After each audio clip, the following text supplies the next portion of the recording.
Данный видеоролик не преследует цели задеть или оскорбить чьи-либо чувства. Ролик был создан исключительно в образовательных и познавательных целях. Берегите себя.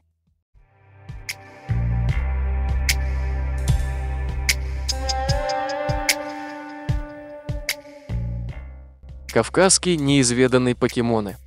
Так, некий французский блогер, рассказывая про вторую чеченскую кампанию, когда он увидел в строке название ингуши, с удивлением воспринял факт, что в мире есть народ с таким смешным названием. Но сначала он подумал, что речь идет о покемонах. Ингуши, не знаю, что это за покемон, сказал блогер из Франции. В контексте этого вспоминается громкие заявления ингушских псевдоисториков, которые утверждают, что они являются прародителями всего человечества. Вот только существует небольшая проблема.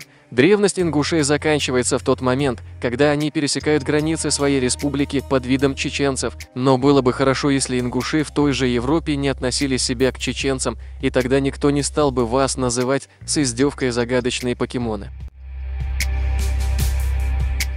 Пусть в комментариях не пишут нам, что мы занимаемся разжиганием межнациональной розни, мы отвечаем и разоблачаем сказочников, также делаем наставления нашим дезинформированным братьям и сестрам, и этот ролик тому доказательство. Пусть каждый представляется тем, кем он является на самом деле.